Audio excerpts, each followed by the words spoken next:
ഭരത, ഭരതനെ ഞാൻ ആദ്യം കണ്ടത് ഒരു ചട്ടമ്പിയെയാണ്, പിന്നെ ഒരു തന്റേടിയെ കണ്ടു, ഇപ്പോ ഒരു മനുഷ്യനെ. കേൾക്കുന്നവർ ചിലപ്പോൾ ഭരതനെ പുച്ഛിച്ചെന്നിരിക്കും. ഏതായാലും അക്കൂട്ടത്തിൽ ഞാൻ പെടില്ല. വലിയ മനസ്സുള്ളവർ വളരെ ചുരുക്കമാണ്. മനസ്സിലായില്ലേ? ഗൗരിയുടെ കാര്യമാണ് ഞാൻ പറഞ്ഞത്. ഒരു നല്ല കാര്യത്തിന് ഇറങ്ങുകയായിരുന്നു ഞാൻ. അതിലും നല്ലൊരു കാര്യം കേട്ടപ്പോ മനസ്സിനൊരു സുഖം. എന്താ ഭായി നല്ല കാര്യം എന്ന് പറഞ്ഞു? പാലക്കാട് ഓൾ ഇന്ത്യ എക്സിബിഷന് നമ്മുടെ കൊട്ടേഷൻ ഉറച്ചെന്ന് കേട്ടു. അതിന്റെ ആളുകളെ കാണാൻ ഇറങ്ങുകയായിരുന്നു. കൂട്ടത്തിൽ റാണിയെ ഒരു ഡെന്റിസ്റ്റിനെ കാണിക്കണം. അവൾക്ക് എന്തോ ഒരു പല്ലുവേദന. ഞാനിന്ന് വൈകിട്ട് വനജയുടെ വീട് വരെ ഒന്ന് പോകും. പോടോ, ധൈര്യമായിട്ട് പോ. ചെല്ല്.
ജെയിംസേ, മരണക്കിണർ കാണാൻ കണ്ടമാനം ആള് കൂടിയിട്ടുണ്ട്. നീ ഒന്ന് വേഗം ചെല്ല്. എനിക്ക് വയ്യ, കാലിന് തീരെ സുഖമില്ല. ഭരതനുമില്ല. നീ ഒന്ന് ചെല്ല് ജെയിംസേ. വയ്യായിട്ടല്ലേ പറഞ്ഞത്? അവനവന്റെ കാലിന് വലുതല്ലോ ജോലി. നിനക്ക് ഈയിടെയായി കാലുവേദന ഇത്തിരി കൂടുന്നുണ്ട്. നിനക്ക് തോന്നുന്നുണ്ടായിരിക്കും ഭരതൻ ഇവിടെ ഇല്ലാത്തതുകൊണ്ട് ഞാൻ നിന്നെ കാല് പിടിക്കുമെന്ന്. നീ പോടാവില്ലേ? മരണക്കിണർ നടക്കുമെന്ന് ഞാനൊന്ന് നോക്കട്ടെ. 3-4 വർഷമായി ബൈക്ക് ഓടിച്ചിട്ട് എന്ന് വെച്ച അണ്ണ മരം കയറുന്ന മറക്കുന്നു. ഒരുത്തനില്ലെങ്കിൽ ഇത് കൊണ്ടു നടത്താൻ എനിക്കറിയാം. വേണ്ട, നിങ്ങൾ ഓടിക്കണ്ട. ഇന്നൊരു ദിവസം മരണക്കിണറില്ലെങ്കിലും കുഴപ്പമൊന്നും വരില്ല. എനിക്ക് വയ്യ ഇവന്റെയൊക്കെ പോസും കണ്ടോണ്ടുന്ന ആളുകൾ ആട്ടുനിപ്പ് കേൾക്കാൻ. വേണ്ട, നിങ്ങൾ ഓടിക്കരുത്. ഞാൻ പറയുന്നൊന്ന് കേൾക്ക്. നീ നിന്റെ പണി നോക്ക്. വേണ്ട, അയ്യോ പോകരുത്. ഞാൻ പറയുന്നത് കേൾക്ക്.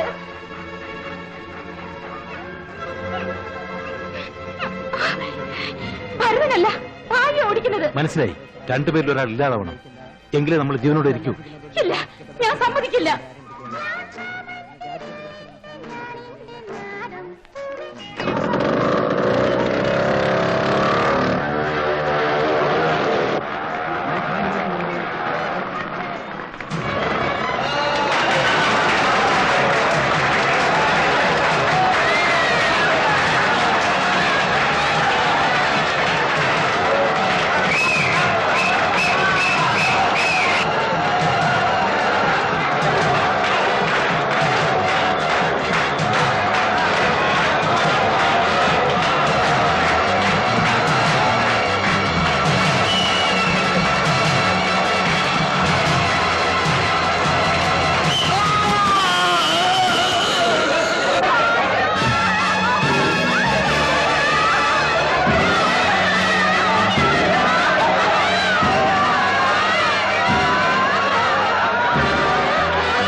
എന്താ ലോബോ? ഇനി ഇവിടെ കളിയില്ലെന്നാ പറഞ്ഞത്. അടുത്ത കളി പാലക്കാട്ടാണെന്ന്. റാണി എവിടെ? ഭായി മരിച്ച ദിവസം ഹോസ്പിറ്റലൈസ് ചെയ്തതാ. ഇതുവരെ ഭേദമായിട്ടില്ലെന്നാ ജെയിംസ് പറഞ്ഞത്. ഇപ്പോഴും നല്ല പനിയുണ്ടെന്ന്. ഏത് ഹോസ്പിറ്റലാ? അതിനോട് പറഞ്ഞില്ല സാർ. അതൊന്ന് അന്വേഷിച്ചറിയണം, എന്നിട്ട് എന്നോട് പറയണം. ഞാനും അതാ പറഞ്ഞു വരുന്നത്. കത്ത് കിട്ടിയത് ഭാഗ്യമായി. നിർത്തടാ. ഭർത്താവ് മരിച്ച് രണ്ടാം പക്കം തന്നെ നീ കാമുകന്മാരുടെ എണ്ണം കൂട്ടിയല്ലേടി? ഈ ലോകത്ത് വേറെ ആര് വിശ്വസിച്ചില്ലെങ്കിലും ശരി, ഞാൻ പറയുമടാ നീയാണ് ഭായിയെ കൊന്നൊന്ന്. ഇറങ്ങി പോടാ പുറത്ത്. മിണ്ടല്ലടാ. നിയമം നിന്നെ ഒന്നും ചെയ്യില്ലായിരിക്കും, പക്ഷേ ഞാൻ നിന്നെ വെറുതെ വിടില്ല.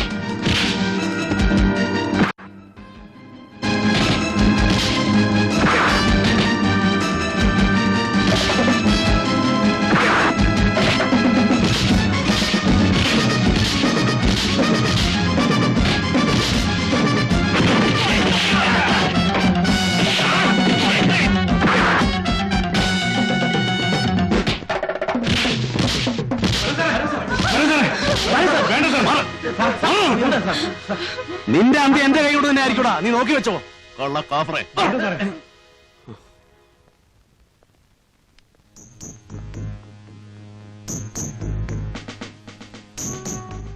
ഇവന്റെ അഹങ്കാരം കുറച്ച് കൂടുന്നുണ്ട്. സാരമില്ല, ഞാൻ വഴി കണ്ടിട്ടുണ്ട്. ഇത്രയും കാലം ഭായി ഉണ്ടല്ലോ എന്ന് വെച്ചാൽ ഞാനൊന്നും ചെയ്യാതിരുന്നത്. ആ റാണിയുടെ കാര്യം ഓർക്കുമ്പോഴാണ് എനിക്ക് വിഷമം. പാവം. ജെയിംസ് തന്നെയാണോ ഭായിയെ കൊന്നത്? ഏതായാലും അതൊരു അപകട മരണമല്ല, അതെനിക്ക് ഉറപ്പാ. ആ ഇനിയിപ്പോ പഴയ സാധനങ്ങളൊക്കെ എടുത്ത് പൊടി തട്ടി വെക്കാം അല്ലേ അച്ഛനെ? ഇനി മുച്ചീട്ടും നാടകത്തൊന്നും വേണ്ടടാ, മടുത്തു. മനസ്സിലായി. ഗൗരിക്കാണെങ്കിൽ ഇതൊന്നും പണ്ടേ ഇഷ്ടമല്ല. അപ്പൊ പിന്നെ പോടാ, എനിക്ക് ശരിക്കും മടുത്തിട്ടാ. ആ ഇനിയിപ്പോ പലതും മടുക്കും. മാങ്ങാ സീസൺ ആണെങ്കിൽ അതും കഴിഞ്ഞു. ഇനി എന്ത് ചെയ്യും? എന്തെങ്കിലും ചെയ്യണം. 2 ദിവസം കഴിയട്ടെ, പറയാം. കുറച്ച് കാശ് വേഗം ഉണ്ടാക്കണം. കല്യാണം. ഇനി പലതും തോന്നും. അങ്ങനെ 4 നാളായി എന്റെ ഉള്ളിൽ തീയാളെ. കഥ 4 പേരറിഞ്ഞു പോയാൽ പാടാണ്. പടിചെടി കിടുതടി 4 നാളായി എന്റെ ഉള്ളിൽ തീയാളെ. കഥ 4 പേരറിഞ്ഞു പോയാൽ.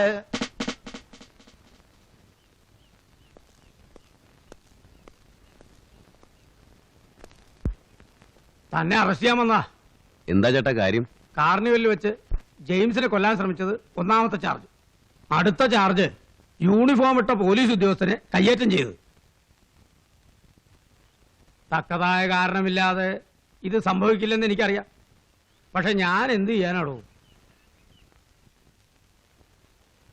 പാടോ പോവാ.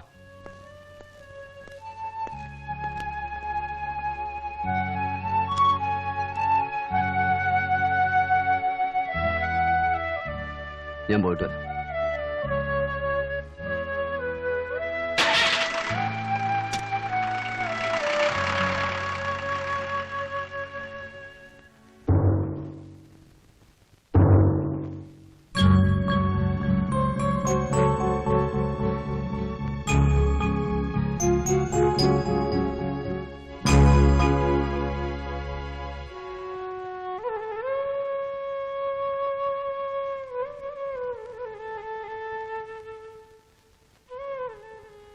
ആറ് മാസത്തേക്ക് ശിക്ഷിച്ചു. ഡ്യൂട്ടി സമയത്ത് യൂണിഫോം ഇട്ട പോലീസ് ഉദ്യോഗസ്ഥനെ ദേഹോപദ്രവം ഏൽപ്പിച്ചതിനായിരുന്നു ശിക്ഷ. ജെയിംസിനെ കൊല്ലാൻ ശ്രമിച്ചു എന്ന ആരോപണം കോടതി കണക്കിലെടുത്തില്ല. അതുകൊണ്ടാണ് ശിക്ഷ കുറഞ്ഞത്. വളരെ അത്യാവശ്യം ഉണ്ടെങ്കിൽ മാത്രം ജയിലിൽ കാണാൻ ചെന്നാൽ മതിയെന്ന് ആശാൻ പ്രത്യേകം പറഞ്ഞിട്ടുണ്ട്. ഞാൻ പോട്ടെ. ഭരതൻ തീർച്ചയായിട്ടും വരും മോളെ. മോള് വിഷമിക്കണ്ട. കാണാമെന്ന് കരുതി കാത്തിരുന്നു ഇത്രയും നേരം. പാവം.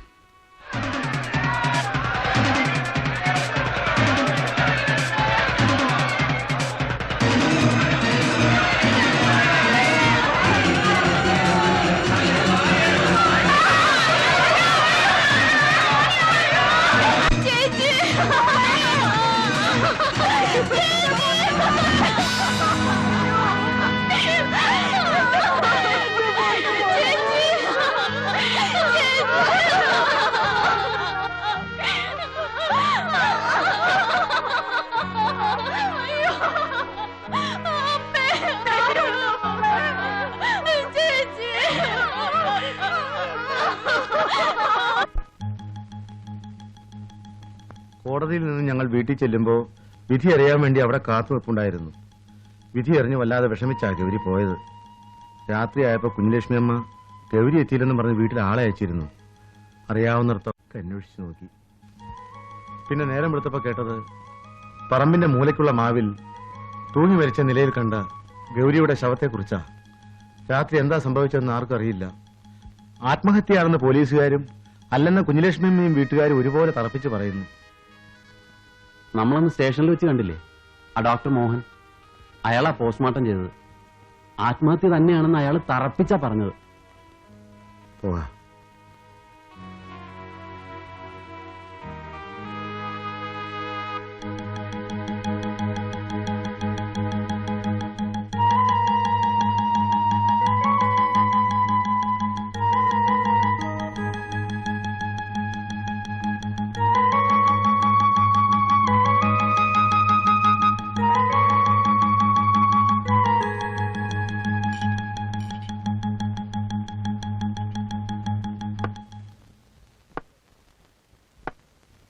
എന്താടോ അപ്പുണ്ണി, നിങ്ങളുടെ ആശാന്റെ ശിക്ഷയൊക്കെ എന്തായി? 6 മാസം കഴിഞ്ഞല്ലോ. ഇന്ന് ആശാനെ ജയിലിൽ നിന്ന് വിടും. ഞങ്ങൾ അങ്ങോട്ട് പോണ വഴിയാ. ഒരു ചായ കുടിച്ചിട്ട് പോകാന്ന് വിചാരിച്ച് കയറിയതാ.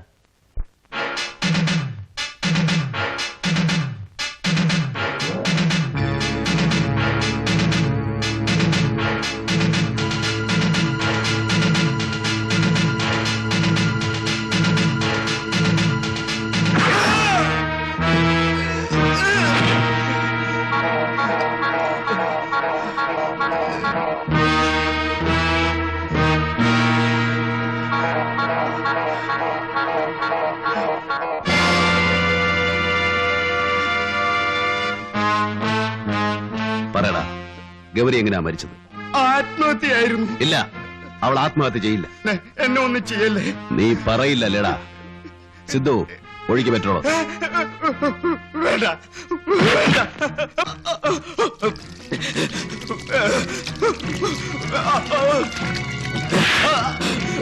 പറയടാ, സത്യം പറഞ്ഞില്ലെങ്കിൽ നീ വെന്ത് ചാമ്പലാവും. അയ്യോ, എന്നെ ഒന്നും ചെയ്യല്ലേ, എന്നെ ഒന്നും ചെയ്യല്ലേ, എന്നെ ഒന്നും ചെയ്യല്ലേ. ഞാൻ പറയാം, ഞാൻ സത്യം പറയാം. പറ. അന്ന് ഗൗരി മരിച്ചതിന്റെ തലേ ദിവസം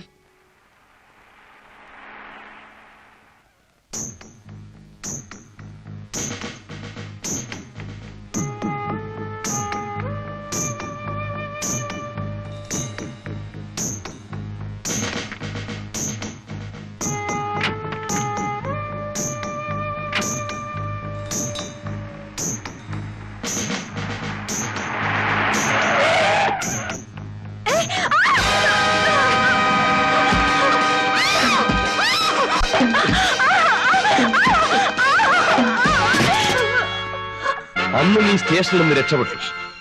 പിന്നീട് പലതവണ നിന്നെ ഞാൻ ട്രൈ ചെയ്തു.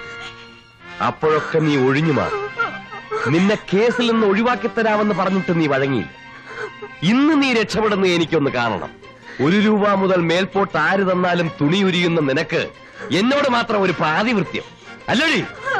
തൊട്ടുപോകരുത്, തൊടരുതെന്നെ, തൊട്ടാൽ നീ എന്ത് ചെയ്യടി? തൊടരുത്, തൊടരുത്, തൊടരുത്. അയ്യോ,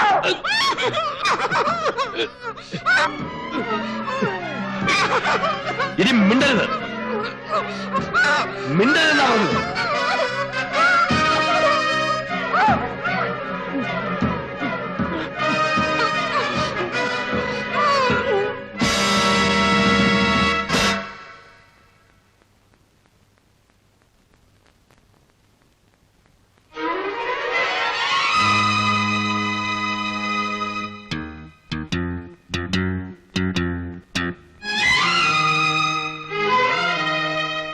അത് ആത്മഹത്യയാക്കി മാറ്റാൻ വേണ്ടി ജെയിംസിന്റെ സഹായത്തോടെ അന്ന് രാത്രി തന്നെ ഗൗരിയുടെ വീട്ടിലെ പറമ്പിൽ ഒരു മാവിൽ കെട്ടിത്തൂക്കി. ഡെഡ് ബോഡി പോസ്റ്റ്മോർട്ടം ചെയ്ത ഞാൻ അത് ആത്മഹത്യ തന്നെയാണെന്ന് റിപ്പോർട്ട് ചെയ്തു. ഇപ്പോഴാ SI എവിടെയുണ്ട്? ജെയിംസുമായി ചേർന്ന് കാർണിവൽ നടത്തുകയാണ്. കാർണിവൽ? അതെ, സിറിയക്കിനെ ഡിപ്പാർട്ട്മെന്റിൽ നിന്നും ഡിസ്മിസ് ചെയ്തു. അവരിപ്പോ എവിടെയുണ്ട്?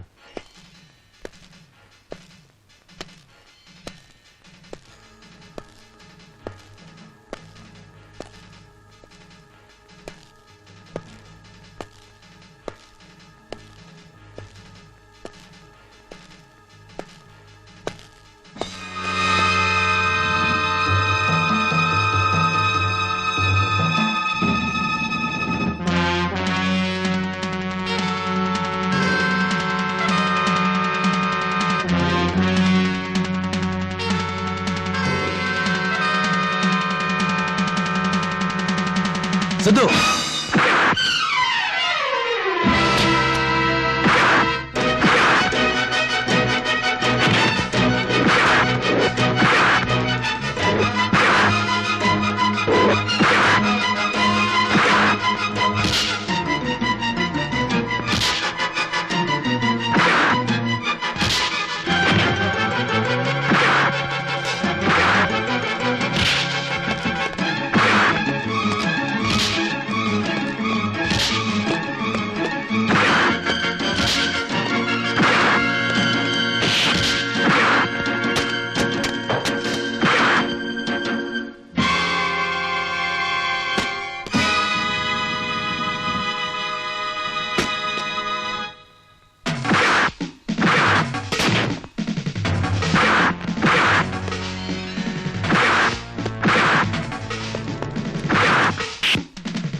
എണീക്കടാ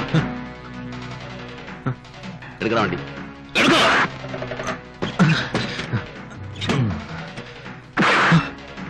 ഓടിക്കടാ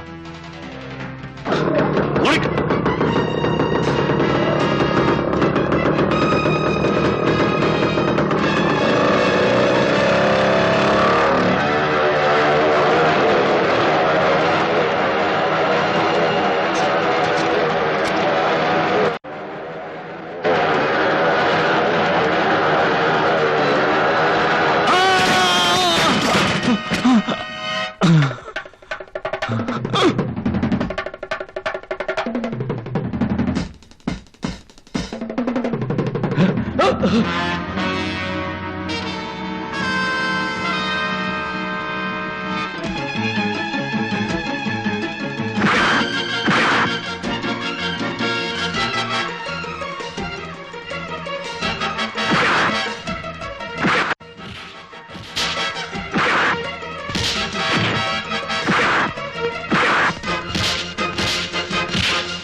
എന്റെ വയറ്റിൽ വളരുന്ന കുഞ്ഞിനെ അനാഥയാക്കരുത് ഭരതേട്ട.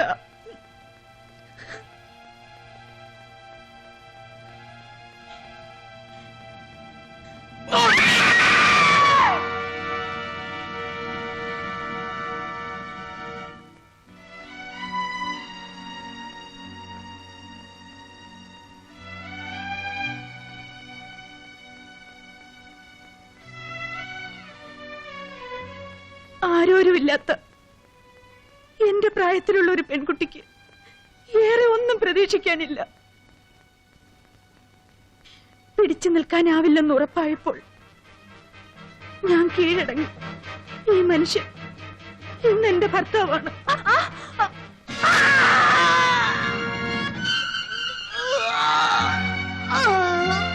റാണി റാണി ഭരതേട്ടാ,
ആ